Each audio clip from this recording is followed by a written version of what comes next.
할렐루야. 우리 앞뒤 좌우에 있는 사람들과 낯익은 얼굴을 마주하며 축복하도록 하겠습니다. 하나님의 평화가 당신과 함께하기를 원합니다. 교회를 병원에 빗대어서 자주 표현하게 됩니다.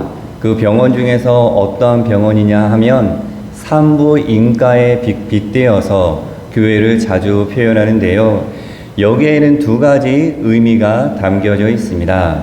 먼저 산부인과에는 끊이지 않는 두 가지 소리가 있다라고 합니다. 하나는 산모가 진통을 겪으면서 내는 진통의 소리, 그리고 하나는 갓 태어난 첫 아기의 울음소리, 두 가지 소리가 들린다고 합니다.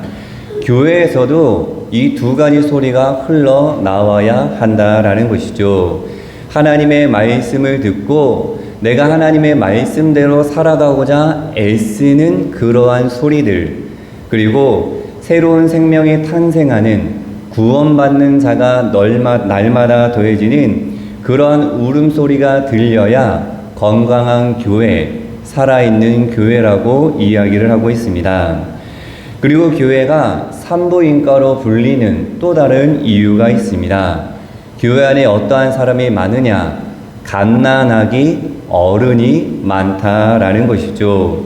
교회 안에서 수년 동안 설교를 열심히 들었는데도 듣는 귀와 머리만 커졌을 뿐 처음과 전혀 다를 바가 없는 사람들, 즉 처음 하나님을 믿을 때랑 시간이 흐른 모습이 아무런 변화가 없이 똑같은 사람들, 때로는 기저귀가 젖었는지 가끔 들추어 보아야 하고 토닥토닥 베이비 파우더도 발라 주어야 하고 또 이 우유가 뜨겁은지 차가운지 점검도 하면서 그런 돌봄이 필요하지만 물론 이러한 따뜻한 돌봄 속에서 성숙하면 되는데, 그런데 많은 사람들이 성장하지 못하고 성숙하지 못하고 하나님을 만났던 갓난아기의 모습 그대로 살아가고 있다. 그래서 갓난아기 어른이 교회에 참으로 많다라는 것입니다. 그래서 갓난아기 어른들로 가득 찬 산부인과 병원처럼 교회가 보인다라는 그러한 의미가 담겨져 있는 것이죠. 한번 생각해 보기를 원합니다. 우리 영진교회는 어떤가요? 어떠한 산부인과의 모습을 하고 있는지 한번 생각해 보면 좋을 것 같습니다. 우리는 한없이 자꾸 연약하기에, 그리고 한계를 갖고 있기에 하나님 앞에서는 갓난아기와 다름이 없습니다. 베드로전서 2장 2절에 이렇게 이야기합니다. 갓난아기들 같이 순전하고 신령한 젖을 사모하라. 이는 그로 말미암아 너희로 구원에 이르도록 자라게 하려 함이라. 아멘. 예수님을 그리스도로 고백하기 시작한 영적으로 거듭난 자들을 사도 베드로는 갓난아기들이라고 표현하고 있습니다. 이 갓난아기가 엄마의 젖을 찾듯이 영적으로 거듭난 사람들은 성장하기 위해 필연적으로 하나님의 말씀을 찾아야 한다라는 것이죠. 그리고 중요한 표현이 후반절에 이어집니다. 우리 노란색 글씨 같이 한번 읽어보도록 하겠습니다. 이는 그로 말미암아 구원에 이르도록 자라게 하려 함이라. 아멘. 구원은 믿음으로 이루어진 단 한 번의 사건이지만 참된 구원을 향해 우리는 계속적으로 자라나야 하는 것이죠. 이를 우리는 성화라고 표현하고 있습니다. 죄악된 옛 모습과 더러움의 자리에서 벗어나 하나님을 향하여 거룩하게 자라나야 함을 성경 곳곳에서 우리에게 이야기하고 있으며, 예수님을 그리스도로 영접했다면 이제 예수님을 통해 하나님의 성품을 닮아가는 모습이 저와 여러분의 삶 가운데 드러나야 한다라는 것이죠. 고린도전서 13장 11절과 예배소서 4장 13절에서 14절 전반절을 우리 같이 한번 읽어보도록 하겠습니다. 내가 어렸을 때에는 말하는 것이 어린 아이와 같고 깨닫는 것이 어린 아이와 같고 생각하는 것이 어린 아이와 같다가 장성한 사람이 되어서는 어린 아이의 일을 버렸노라.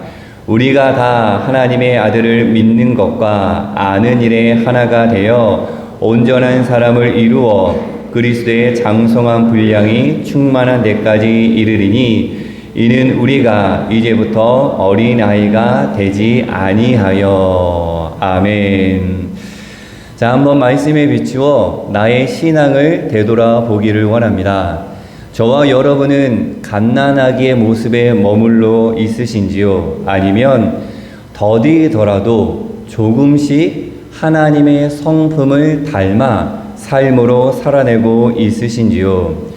우리가 어린 아이에서 어른이 된다라는 것은 육체적인 모습뿐만이 아니라 그 사람의 인격, 즉 삶의 태도를 통해서 확인되어집니다.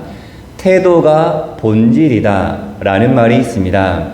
어떠한 사람이 어떠한 인격을 갖고 있는지 알고 싶으면 그 사람의 태도를 보면 알게 된다라는 것이죠.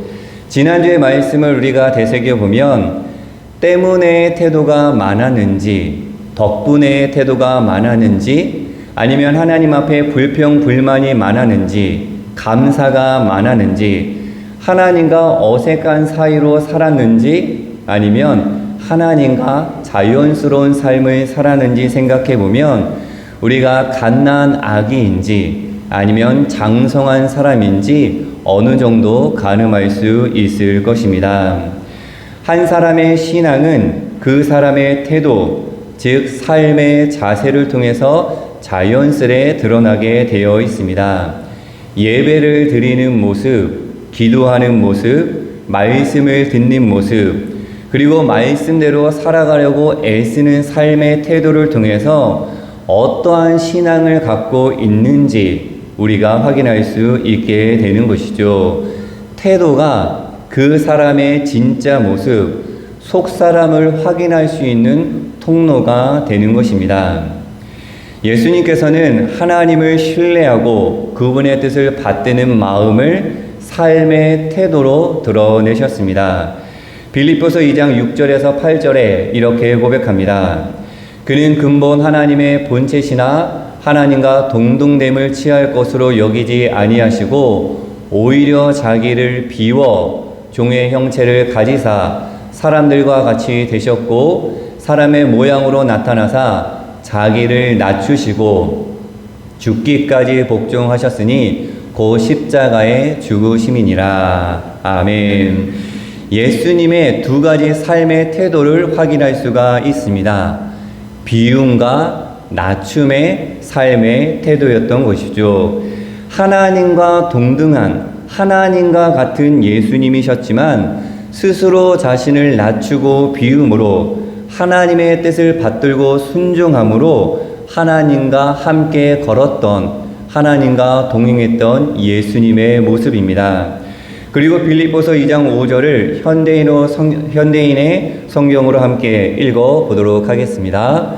시작. 여러분은 그리스도 예수님과 같은 태도를 가지십시오. 아멘. 예수님의 참 모습이 비움과 낮춤의 태도로 드러난 것이요. 이 삶의 자세를, 삶의 태도를 닮아야 한다라고 빌립보서는 우리에게 요청하고 있는 것입니다. 저와 여러분이 기도할 때 어떠한 태도를 보이게 되느냐 하면 무릎을 꿇게 됩니다. 하나님을 인정하고 그분께 기도할 때면 자연스럽게 무릎을 꿇게 되는 것이죠. 이와 관련된 성경 구절들이 있습니다. 우리 같이 한번 읽어보도록 하겠습니다. 전에 하던 대로 하루 3번씩 무릎을 꿇고 기도하며 그의 하나님께 감사하였더라. 이 말을 한 후 무릎을 꿇고 그 모든 사람들과 함께 기도하니 그들을 떠나 돌 던질 만큼 가서 무릎을 꿇고 기도하여. 아멘.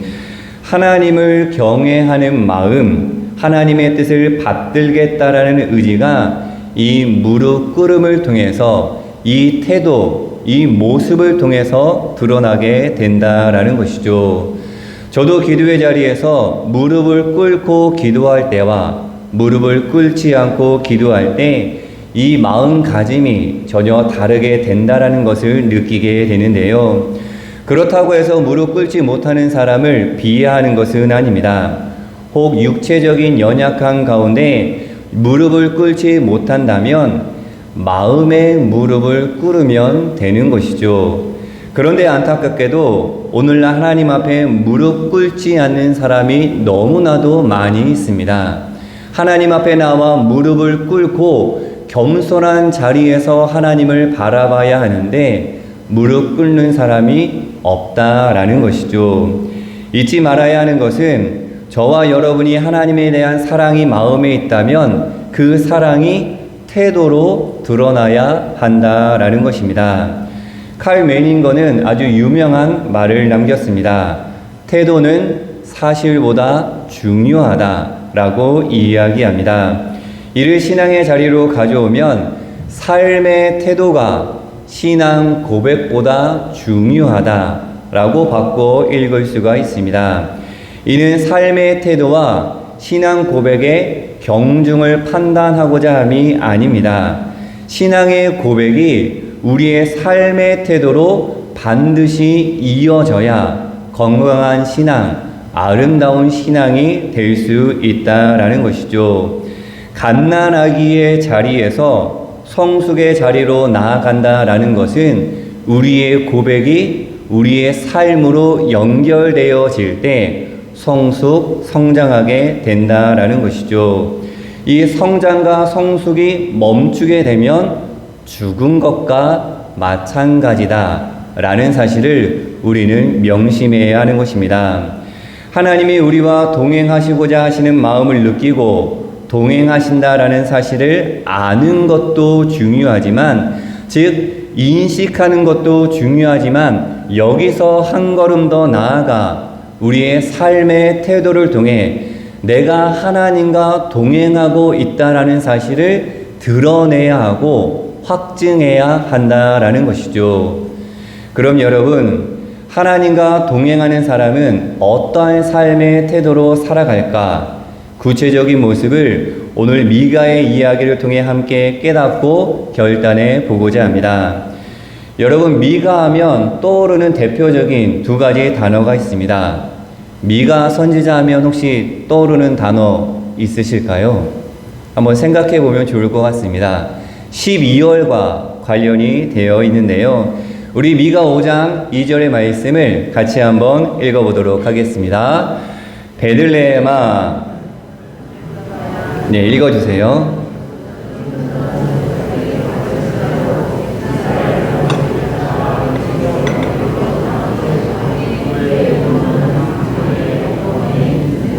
아멘. 다시 한번 읽겠습니다.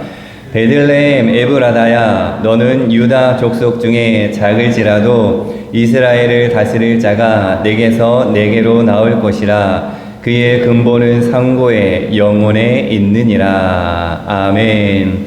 이 베들레헴과 이스라엘을 다스릴 자, 바로 예수님이죠. 선지자 미가는 베들레헴에서 장차 이스라엘을 일으켜 세울 지도자가 태어날 것이라 예언했기에 12월 성탄절에 미가 선지자의 이야기가 많이 언급됩니다. 하지만 영진의 하늘가족 여러분, 선지자 미가 하면 베들레헴, 이스라엘을 다스릴 자라는 이 단어보다 꼭 떠올려야 하는 세 가지 단어가 있습니다. 하나님과 동행하는 세 가지 삶의 태도, 그 태도가 이 단어인데요. 우리 힘차게 노란색 글씨 읽어보도록 하겠습니다. 정의, 인자, 겸손. 우리 히브리어 발음으로 읽어볼까요? 미시파트, 헤세드, 짜나입니다. 이 세 가지 단어인데요. 미가 6장 8절은 미국의 대통령 지미 카터가 취임할 당시 내가 이러한 태도로 최선을 다하겠다라는 마음을 품고 이 성경 위에 손을 얹고 선서를 시작한 성경 구절입니다. 우리 함께 힘찬 목소리로 읽어보도록 하겠습니다. 사람아, 주께서 선한 것이 무엇임을 내게 보이셨나니 여호와께서 내게 구하시는 것은 오직 정의를 행하며 인자를 사랑하며 겸손하게 내 하나님과 함께 행하는 것이 아니냐. 아멘. 정의를 행하며 인자를 사랑하며 겸손하게 행하는 것, 이것이 바로 미가 선지자 메시지의 핵심입니다. 하나님과 동행하는 삶의 세 가지 태도입니다. 즉 내가 하나님과 동행하고 있는지 그렇지 않은지는 내가 정의를 행하는지 인자를 사랑하는지 겸손하게 행하는지 이것에 따라서 내가 하나님과 동행하는지 그렇지 않은지를 판단할 수 있다라는 것이죠. 오늘 함께 읽은 본문은 하나님께서 진정 우리에게 원하시는 것이 무엇인지를 이야기하고 있습니다. 당시 지도자 중 한 사람이 하나님 앞에 나와 이렇게 묻습니다. 그럼 내가 주님 앞에 나아가 높으신 하나님께 예배를 드릴 때 무엇을 가지고 나아가야 할까요? 그러면서 가지고 나갈 예물들을 하나하나 나열하기 시작합니다. 번제물로 드릴 귀한 1년 된 송아지로부터 수천 마리의 양, 그리고 올리브 기름, 심지어는 자신의 맏아들까지 이야기하며 주님께 나아가 나의 죄를 고백하겠다라고 하나님 앞에 예배를 드리겠다라고 자신의 모든 것을 드리겠다라고 이야기하고 있습니다. 그런데 여러분, 하나님께서 원하시는 것은 이들이 가지고 나온 재물들이 아니었습니다. 미가서 6장 8절 시작이 사람아라고 이야기합니다. 하나님께서 원하시는 것은 무엇이냐면 바로 사람, 우리가 가지고 나온 여러 가지 재물들이 아니라 하나님을 향한 진실된 고백과 삶이 담긴 사람 그 자체, 인격을 원했던 것이죠. 사랑하는 여러분, 저와 지금 여러분은 하나님 앞에 나와 있습니다. 이 자리에 무엇을 가지고 하나님께 나와 있습니까? 어떠한 고백과 삶의 흔적을 가지고 오셨는지요? 저 자신부터 이 말씀 앞에 설 때마다 너무나도 부끄럽고 너무나도 마음이 무거운데요. 하나님께서는 원하십니다. 우리가 드리는 물질 이전에 바로 저와 여러분 한 사람 한 사람을 원하고 있다라고 이야기하고 있습니다. 하나님을 향한 사랑의 고백과 삶의 흔적을 하나님께서는 원하고 있는 것이죠. 사랑하는 여러분, 지금 이 하나님의 마음을 느끼시기를 축복합니다. 하나님이 저와 여러분을 향해 원하시고 바라시는 것이 마음속 깊이 깨달아지기를 간절히 소망합니다. 수많은 하나님 앞에 드리는 예물 이전에 바로 사람, 하나님을 향한 고백과 그 고백대로 살려고 애쓰는 삶의 흔적을 하나님 앞에 올려드릴 수 있는 저와 여러분의 멋진 신앙이 되기를 소망합니다. 우리가 하나님 앞에 가지고 나와야 할 삶의 흔적들은 앞서 이야기한 세 가지입니다. 바로 정의, 인자, 겸손입니다. 먼저 정의입니다. 이 미시파트는 법률적인 용어로 재판에 있어서 누구에게든지 공정하게 판결을 내림으로 정의와 공의를 세워야 한다라는 의미를 담고 있습니다. 미가서에 쓰인 이 미시파트는 이 법률적인 의미에서 한 걸음 더 나아가 우리가 살아가는 세상 속에서 모든 사람들이 평화로운 삶을 살 수 있도록 노력해야 한다. 즉 자신의 이익이 아닌 많은 사람들의 유익을 위해서 살아가야 한다라는 의미가 담겨져 있습니다. 특히 약자들의 권리를 보호해주는 그 의미가 여기에 담겨져 있는 것이죠. 이 정의를 행해야만 했던 당시 상황을 선지자 미가는 아주 강력한 어조로 미가서에서 이야기하고 있는데요. 조금은 길지만 의미가 있기에 우리 말씀을 세번역 성경으로 같이 한번 읽어보도록 하겠습니다. 제가 주황색 글씨를 읽으면 여러분들이 흰색 글씨를 읽어보면 좋을 것 같습니다. 강한 자들이 약한 자들을 압제하다.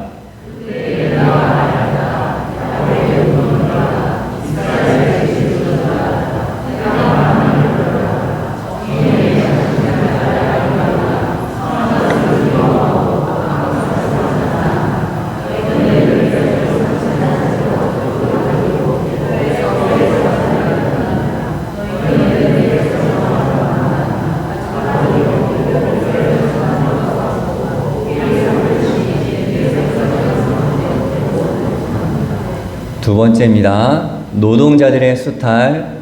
너희는 백성을 죽이고서 그 위에 시온을 세우고 제약으로 터를 닦고서 그 위에 예루살렘을 세웠다. 마지막입니다. 재판정의 부패와 타락. 이 도성의 지도자들은 뇌물을 받고서야 다스리며 제사장들은 싹을 받고서야 율법을 가르치며 예언자들은 돈을 받고서야 계시를 밝힌다. 그러면서도 이런 자들은 하나같이 주님께서 자기들과 함께 계신다고 큰 소리를 친다. 주님께서 우리와 함께 계시니 우리에게 재앙이 닥치지 않는다고 말한다. 아멘. 한번 말씀을 떠올려 보기를 원합니다. 악한 일들을 행하면서 하나님의 뜻과는 전혀 반대된 모습으로 살아가면서 하나님이 나와 함께한다. 우리에게 재앙을 주지 않는다. 축복을 준다라고 이야기하고 있는 상황입니다. 이 모든 것들은 공익, 유익이 아닌 자기의 이익을 위해서 자기 자신의 욕망에 따라 행한 일들입니다. 그래서 이들을 향해 미가 선지자는 아주 강력한 어조로 이렇게 이야기합니다. 아사 미시파트라고 이야기합니다. 정의를 행하라, 공의를 이루라고 이야기하고 있는 것이죠. 너희들을 행한 것들은 하나님 앞에서 잘못된 것이니 깨닫고 돌이켜 무너진 정의와 공의를 세워야 한다라고 이야기하고 있는 것이죠. 다음으로는 인자, 헤세드에 대해서 함께 나누어 보도록 하겠습니다. 사랑이라는 뜻의 이 히브리어 헤세드는 자비, 은혜, 선한 일, 은총, 충성의 뜻을 담고 있습니다. 이 헤세드에는 세 가지 사랑이 담겨져 있습니다. 우리를 향하신 하나님의 사랑이 하나 담겨 있고요. 우리가 하나님을 사랑하는 모습이 담겨져 있고, 나아가 이웃을 사랑하는 모습이 담겨져 있는 것이 바로 헤세드의 세 가지 사랑입니다. 그리고 이 세 가지 사랑에는 자기 희생이라는 공통점이 담겨져 있습니다. 하나님께서 우리를 사랑하실 때 자기를 희생하셔서 우리를 사랑하셨듯이 우리도 우리의 중심을 내려놓고 우리의 욕심, 우리의 모든 것을 희생하여 하나님을 사랑해야 한다. 나아가 우리를 희생하여 이웃을 사랑해야 한다라는 의미가 이 헤세드에 담겨져 있는 것입니다. 마지막으로 겸손에 대해서 나눠보도록 하겠습니다. 여러분이 겸손의 반대말은 무엇일까요? 교만이라고 말씀을 드릴 수가 있습니다. 신앙생활에 있어서 가장 큰 교만은 무엇이냐면 늘 우리와 함께 하시는 하나님께 등을 돌리는 것입니다. 우리와 함께 동행하고자 하시는 하나님의 손을 뿌리치는 것이고 하나님을 무시하고 하나님을 인정하지 않는 것입니다. 반면 겸손은 자신 스스로를 낮추고 비우며 하나님을 인정하는 것, 늘 우리와 함께 하시는 하나님의 손을 꼭 붙잡고 하나님을 받드는 것이 바로 겸손이라고 이야기할 수 있는 것이죠. 이것에 대해서 잠언 15장 33절은 이렇게 이야기합니다. 함께 고백하도록 하겠습니다. 여호와를 경외하는 것은 지혜의 훈계라, 겸손은 종기의 길잡이니라. 아멘. 원어를 살려 후반절을 읽어보면 겸손은 영화로움의 얼굴이다 라고 이야기합니다. 즉 하나님을 믿는 사람들의 얼굴에는 무엇이 나타나야 한다? 겸손이 나타나야 한다라는 것이죠. 그리고 오늘 우리가 이 말씀 가운데서 꼭 놓치지 말아야 하는 것은 정의, 인자, 겸손과 함께 쓰인 행하며 사랑하며 행하는 이라는 단어입니다. 미가 선지자는 정의를 외치라고 그리고 인자를 말하라고 겸손을 이야기하라고 하지 않았습니다. 행하며 사랑하며 행하라라고 이야기합니다. 즉 정의와 인자와 겸손을 이 머리와 입술로만 알지 말고 너의 삶을 통해 실제적으로 이루어내기를 요청하고 있다라는 것이죠. 그러한 삶의 태도로 살아야 한다라는 것입니다. 미가 선지자가 말한 삶의 흔적, 하나님과 동행하는 사람의 세 가지 태도를 한 문장으로 정리하면 이렇게 표현할 수 있을 것 같습니다. 우리 같이 고백하며 결단하도록 하겠습니다. 겸손한 자리에서 사랑을 가지고 정의를 이루는 삶의 태도, 이것이 바로 하나님과 동행하는 사람의 모습인 것이죠. 겸손한 자리에서 다른 것이 아닌 사랑을 가지고 정의를 이루어가기 위해 애쓰는 삶의 모습, 이것이 바로 하나님을 믿는 사람들의 모습이어야 한다라는 것입니다. 사랑하는 영진의 하늘가족 여러분, 하나님께서 저와 여러분과 동행하시기를 원한다라는 사실을 꼭 기억해 주시기를 원합니다. 그래서 스바냐 선지자는 이렇게 이야기합니다. 하나님이 무엇라 말씀하시는지 한번 읽으면서 깨닫기를 원합니다.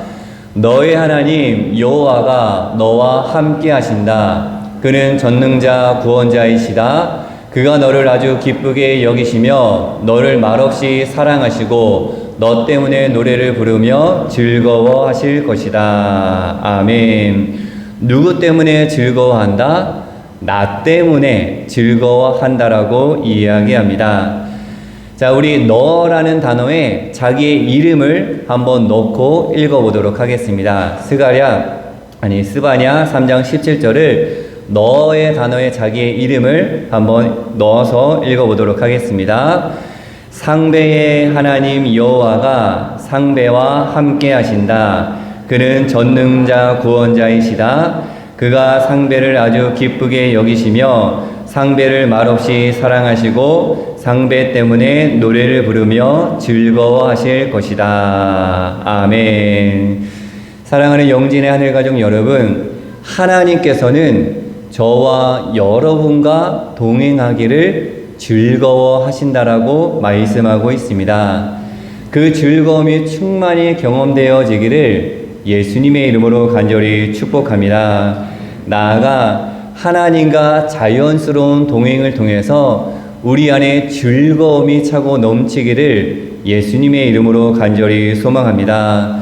어떻게? 겸손한 자리에서 사랑을 가지고 정의를 이루어가는 삶의 태도로 이제는 갓난아기의 신앙의 자리에서 벗어나 성숙함의 자리로 하나님의 마음에 합당한 자리로 나아가 하나님을 기쁘시게 하는 즐거움을 받아 누릴 수 있는, 나아가 그러한 즐거움이 차고 넘치는 우리 영진교회가 되기를 예수님의 이름으로 간절히 축원합니다.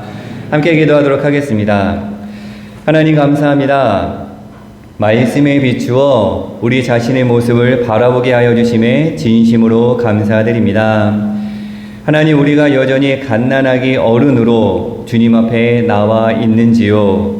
하나님께서 주시는 말씀과 사랑으로 자라나게 하시고 예수님께서 비움과 낮춤의 삶의 흔적으로 하나님 앞에 나아갔듯이 한 사람 한 사람이 하나님을 향한 사랑의 고백이 삶의 흔적으로 남게 하여 주시옵소서. 겸손한 자리에서 사랑을 가지고 정의를 이루어가는 삶의 모습으로 하나님과 동행하는 영진의 하늘 가족들이 되게 하여 주시고 하나님과의 걸음 속에 참된 즐거움을 경험할 수 있도록 주여 인도하여 주시옵소서. 감사드리며 예수님의 이름으로 간절히 기도하옵나이다. 아멘.